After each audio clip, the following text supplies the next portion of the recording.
ത്രിതല പഞ്ചായത്ത് തെരഞ്ഞെടുപ്പിലെ ദയനീയ പരാജയത്തിന് പിന്നാലെ CPM മുഖം മിനുക്കാനുള്ള നടപടികൾ സ്വീകരിക്കുകയാണ്. CPMന്റെ മന്ത്രിമാർ എല്ലാവരും തന്നെ രാഷ്ട്രീയപരമായ പ്രസ്താവനകൾ നടത്തണം, പ്രതികരണം നടത്തണമെന്ന് പാർട്ടി നിർദ്ദേശം നൽകിയിട്ടുണ്ട്. മുഖ്യമന്ത്രി ആഴ്ചയിൽ ഒരിക്കൽ മാധ്യമങ്ങളെ കാണണമെന്ന നിർദ്ദേശവും പാർട്ടി നൽകി കഴിഞ്ഞു. ഇതിന്റെ ഭാഗമാണെന്ന് തോന്നുന്നു. കഴിഞ്ഞ ദിവസം മുഖ്യമന്ത്രി മാധ്യമങ്ങളെ കണ്ടു. കോൺഗ്രസിനെയും മുസ്ലിം ലീഗ് അടക്കമുള്ള രാഷ്ട്രീയ പാർട്ടികളെയും കുറെ വിമർശിച്ചു.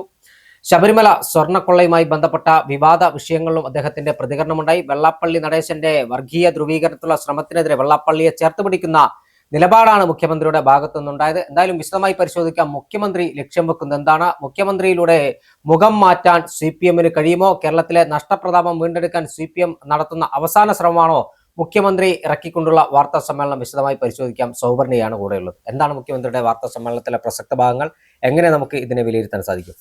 കഴിഞ്ഞ ദിവസം മുഖ്യമന്ത്രി മാധ്യമങ്ങളെ കണ്ടപ്പോൾ മുഖ്യമന്ത്രി പല ചോദ്യങ്ങൾക്കും വളരെ ക്ഷുഭിതനായി സംസാരിക്കുകയുണ്ടായി. എന്താണ്, നമ്മൾ മുഖ്യമന്ത്രിയിൽ നിന്ന്, അല്ലെങ്കിൽ സാധാരണഗതിയിൽ നമുക്കറിയാം മുഖ്യമന്ത്രിയുടെ വാർത്താ സമ്മേളനങ്ങൾ പലതിലും ഇതുപോലെ മുഖ്യമന്ത്രി മാധ്യമങ്ങളോട് കയർത്ത് സംസാരിച്ചിട്ടുണ്ട്. അപ്പൊ അതുപോലെ വലിയ മാറ്റങ്ങൾ, അല്ലെങ്കിൽ എന്താണ്, തെരഞ്ഞെടുപ്പിന്റെ പരാജയം ഉൾക്കൊണ്ടുകൊണ്ട് വലിയ മാറ്റങ്ങളൊന്നും മുഖ്യമന്ത്രിയുടെ വാർത്താ സമ്മേളനത്തിൽ ഉണ്ടായില്ല എന്നതാണ് ഏറ്റവും ശ്രദ്ധേയമായ കാര്യം. പിന്നീട് ശബരിമല സ്വർണ്ണക്കൊള്ളയുടെ വിഷയത്തിൽ സോണിയാഗാന്ധിയെ, അടൂർ പ്രകാശിനെ, ഇതൊക്കെയാണ് മുഖ്യമന്ത്രി ചൂണ്ടിക്കാട്ടിയ കാര്യങ്ങൾ. അല്ലെങ്കിൽ തങ്ങളുടെ പാർട്ടിയിൽ ഉണ്ടായിരുന്നവർക്കെതിരെ പാർട്ടി നടപടി എടുക്കാത്തതോ അതൊന്നും ആയിരുന്നില്ല മുഖ്യമന്ത്രി ശ്രദ്ധ കേന്ദ്രീകരിച്ചത്. ഇത് രാഷ്ട്രീയ ആയുധമാക്കി, അല്ലെങ്കിൽ ശബരിമല സ്വർണ്ണക്കൊള്ള കേരളത്തിന്റെ പ്രശ്നമായി മുഖ്യമന്ത്രി കണ്ടു എന്ന് എനിക്ക് തോന്നുന്നില്ല. അവിടെയും രാഷ്ട്രീയമാണ് മുഖ്യമന്ത്രി പറയാൻ ശ്രമിച്ചത്. പിന്നെ മാധ്യമപ്രവർത്തകർ ചോദിച്ചു. കാര്യം നമുക്കറിയാം, CPMന്റെ പല സംസ്ഥാന യോഗങ്ങളിലും ജില്ലാ യോഗങ്ങളിലടക്കം, അല്ലെങ്കിൽ CPIയിലും ഒക്കെ പരാമർശമുണ്ടായ കാര്യമായിരുന്നു വെള്ളാപ്പള്ളി നടേശനെ ഒപ്പം കൂട്ടിയത്. വെള്ളത്തിന് തീ പിടിപ്പിക്കുന്ന വർഗീയത പറയുന്ന വെള്ളാപ്പള്ളി നടേശനെ മുഖ്യമന്ത്രിയുടെ കാറിൽ ആഗോള അയ്യപ്പ സംഗമത്തിൽ കൊണ്ടുപോയത് വിമർശനമാവുകയും കഴിഞ്ഞ ദിവസം ബിനോയ് വിശ്വം പറയുകയുണ്ടായി, താനാണ് വെള്ളാപ്പള്ളി നടേശനെ കണ്ടതെങ്കിൽ കൈ കൊടുത്ത് ചിരിച്ച് സംസാരിക്കുമായിരുന്നു, തന്റെ കാറിൽ ഒരിക്കലും ഒപ്പം കൊണ്ടുപോകില്ല എന്ന്.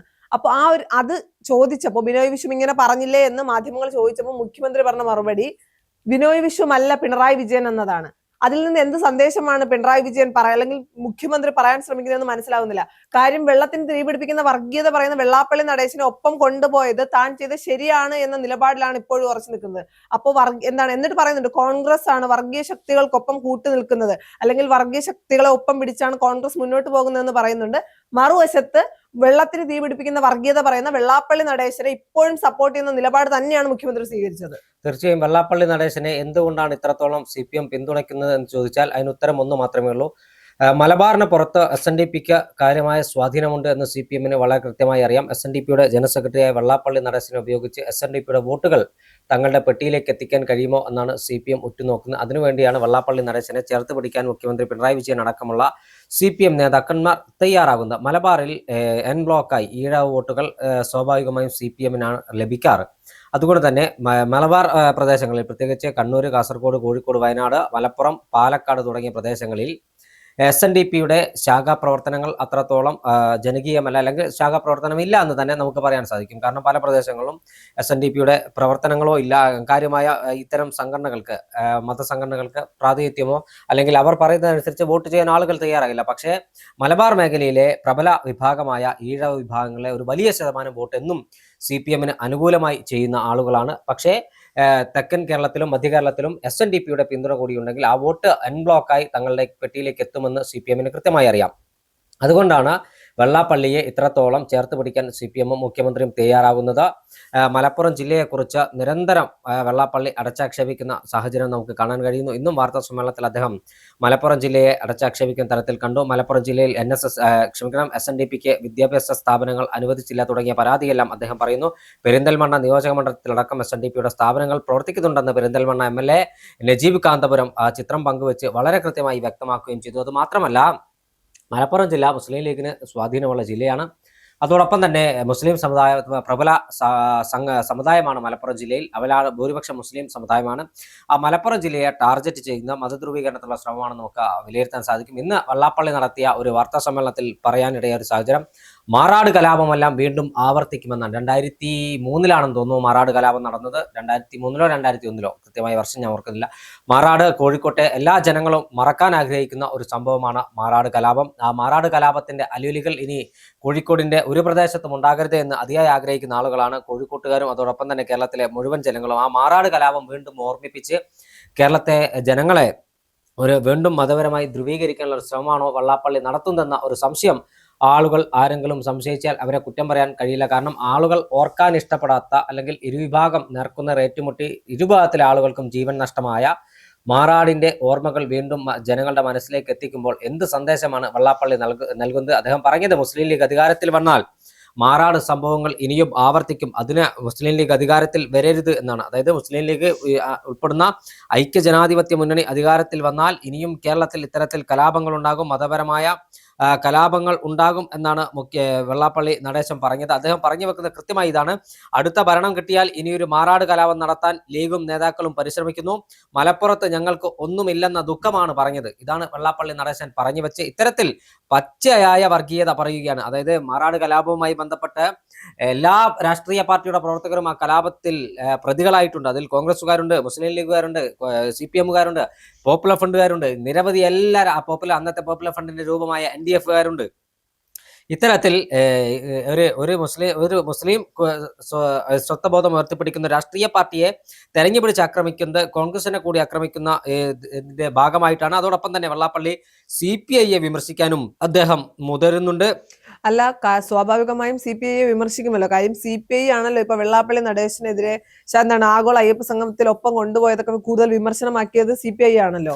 തീർച്ചയായും. അത് മാത്രമല്ല, അദ്ദേഹം ഒരു മാധ്യമപ്രവർത്തകന്റെ പേര് ഞാൻ ഇവിടെ പറയുന്നില്ല, മാധ്യമപ്രവർത്തകനെ തീവ്രവാദി എന്നാണ് വിളിച്ചത്. അദ്ദേഹം കോട്ടയം ജില്ലയിലെ ഈരാറ്റുപേട്ട സ്വദേശിയായ മാധ്യമപ്രവർത്തകനാണ്. ആ മാധ്യമപ്രവർത്തകനെ തീവ്രവാദി എന്ന് വിളിക്കാൻ വെള്ളാപ്പള്ളി നടേശന് എന്ത് അധികാരമാണുള്ളത്? കാരണം ഒരു തീവ്രവാദിയായ വ്യക്തി കേരളത്തിന്റെ പൊതുസമൂഹത്തിൽ ഇറങ്ങി മാധ്യമപ്രവർത്തനം എങ്ങനെയാണ് നടത്തുക എന്ന് വെള്ളാപ്പള്ളി നടേശൻ ഈ നാട്ടിലെ ജനങ്ങളോട് മറുപടി പറയണം. ഇത്തരം സംസാരിക്കുന്ന വെള്ളാപ്പള്ളിയുടെ മുഖത്തു നോക്കി തുപ്പാൻ കേരളത്തിലെ രാഷ്ട്രീയ നേതാക്കന്മാർ തയ്യാറാകണം.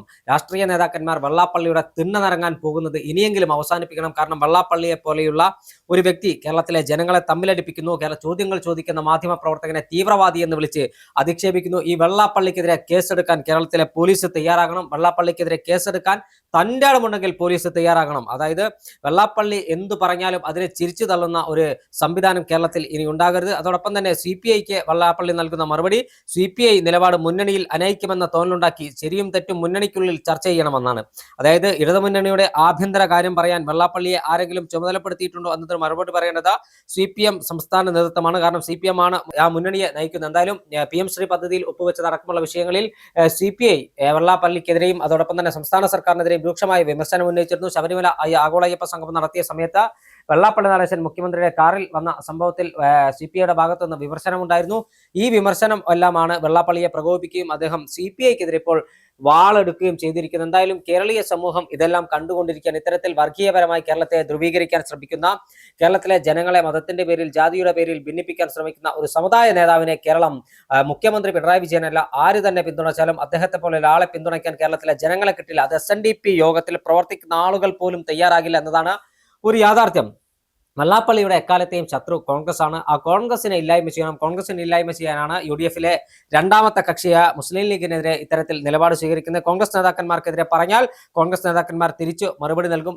ഈ മുസ്ലിം ലീഗിനെതിരെ പറഞ്ഞാൽ തനിക്ക് ആരെങ്കിലും നേതാക്കന്മാർ മറുപടി പറഞ്ഞാൽ അവരെ തീവ്രവാദികളും ഭീകരവാദികളുമാക്കി ചിത്രീകരിക്കാമെന്നാണ് വെള്ളാപ്പള്ളി കരുതുന്നതെങ്കിൽ അതൊന്നും കേരളത്തിൽ നടക്കാൻ പോകുന്നില്ല. വെള്ളാപ്പള്ളിക്കെതിരായ ശക്തമായ നിലപാടുമായി കോൺഗ്രസ് മുന്നോട്ട് പോകും. നേരത്തെ പ്രതിപക്ഷ നേതാവ് VD സതീശൻ പറഞ്ഞ പോലെ 100 തെരഞ്ഞെടുപ്പിൽ പരാജയപ്പെട്ടാലും ഒരു സമുദായ നേതാവിന്റെ തിണ്ണനിറങ്ങാൻ ഞാൻ പോകില്ല എന്ന് പറഞ്ഞ പ്രതിപക്ഷ നേതാവ് നയിക്കുന്ന മുന്നണിയാണ് UDF. പക്ഷേ നിർഭാഗ്യകരമെന്ന് പറയട്ടെ, കോൺഗ്രസിന്റെ ചില നേതാക്കന്മാർ ഇത്തരത്തിലുള്ള സമുദായ നേതാക്കന്മാരുടെ തിണ്ണനിറങ്ങാൻ ഇപ്പോഴും പോകുന്നുണ്ട്. അത്തരം നേതാക്കന്മാരെ കൂടെ നിലക്ക് നിർത്താൻ VD സതീശൻ തയ്യാറാണ്. കാരണം കേരളത്തിലെ സമുദായ നേതാക്കന്മാരുടെ തിണ്ണനിറങ്ങുന്നത് കണ്ടിട്ടല്ല ജനങ്ങൾ വോട്ട് ചെയ്യുന്നത്. കോൺഗ്രസിന്റെ മതനിരപേക്ഷ ജനാധിപത്യ സംവിധാനത്തിന് അല്ലെങ്കിൽ കോൺഗ്രസ് എടുക്കുന്ന നിലപാടിന് വേണ്ടിയാണ് കേരളത്തിലെ ജനങ്ങൾ വോട്ട് ചെയ്യുന്നതെന്ന് ഇനിയെങ്കിലും അത്തരത്തിൽ സമുദായ നേതാക്കന്മാരോട് തിണ്ണനിറങ്ങാൻ പോകുന്ന കോൺഗ്രസ് നേതാക്കന്മാർ തിരിച്ചറിയണം. കാരണം ഈ രാഷ്ട്രീയ പാർട്ടിക്ക് ഒരു പ്രത്യേകതയുണ്ട്.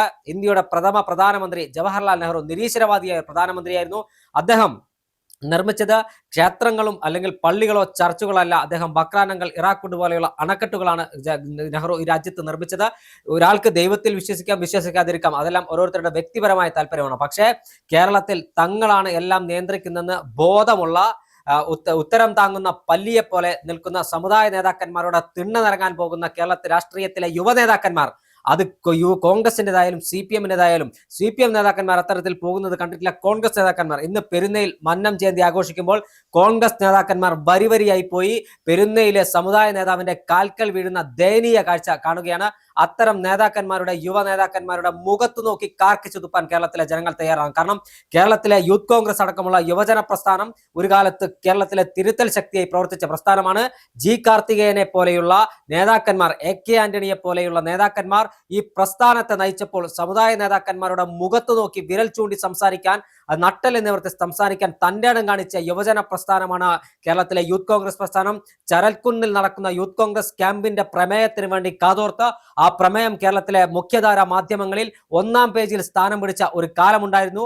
ജി കാർത്തികേയനും AK ആന്റണിയെ പോലുള്ള ആദർശധീരന്മാരായ നേതാക്കന്മാർ ഈ യുവജന പ്രസ്ഥാനത്തെ നയിച്ചപ്പോൾ ആ യുവജന പ്രസ്ഥാനത്തിന്റെ ഇന്നത്തെ ചില നേതാക്കന്മാർ, അല്ലെങ്കിൽ ആ യുവജന പ്രസ്ഥാനത്തിലൂടെ കടന്നു വന്ന നേതാക്കന്മാർ ഇത്തരം സമുദായ നേതാക്കന്മാരുടെ മുന്നിൽ കുമ്പിട്ട് നിൽക്കുന്നത് യൂത്ത് കോൺഗ്രസ് പ്രസ്ഥാനത്തിന് അപമാനകരമാണ്. ഇനിയെങ്കിലും അവർ തിരുത്താൻ തയ്യാറാകണം. പ്രതിപക്ഷ നേതാവ് VD സതീശൻ പറഞ്ഞതുപോലെ 100 തെരഞ്ഞെടുപ്പിൽ പരാജയപ്പെട്ടാലും ഒരു സമുദായ നേതാവിനെയും തിണ്ണനിറങ്ങാൻ ഞാൻ പോകില്ല എന്ന് ആത്മാഭിമാനത്തോടുകൂടി അന്തസ്സോടുകൂടി പറഞ്ഞ VD സതീശന്റെ രാഷ്ട്രീയ പ്രസ്ഥാനമാണ് AK ആന്റണിയും ഉമ്മൻചാണ്ടിയും വയലാർ രവിയും ജി കാർത്തികേയനും നയിച്ച, രമേശ് ചെന്നിത്തലയും നയിച്ച രാഷ്ട്രീയ പ്രസ്ഥാനമാണ് കോൺഗ്രസ് എന്ന ബോധ്യം ഇത്തരം നേതാക്കന്മാർക്ക് വേണം. അതോടൊപ്പം തന്നെ വെള്ളാപ്പള്ളി നടേശന്മാരെ പോലുള്ള ആളുകൾ വർഗീയ വിഷം തുപ്പിയാലും അതോടൊപ്പം തന്നെ അവരെ മുഖ്യമന്ത്രി പിണറായി വിജയൻ പിന്തുണച്ചാലും ഇത്തരം ആളുകളെ കേരളീയ സമൂഹം തിരിച്ചറിയും. അവർക്കെല്ലാമുള്ള മറുപടി ബാലറ്റിലൂടെ നൽകുമെന്ന കാര്യത്തിലും തർക്കമില്ല. കാലത്തിന്റെ ചവറ്റുകൊട്ടയിലായിരിക്കും വെള്ളാപ്പള്ളിയുടെ സ്ഥാനമെന്ന് നമുക്ക് കണ്ടറിയാം.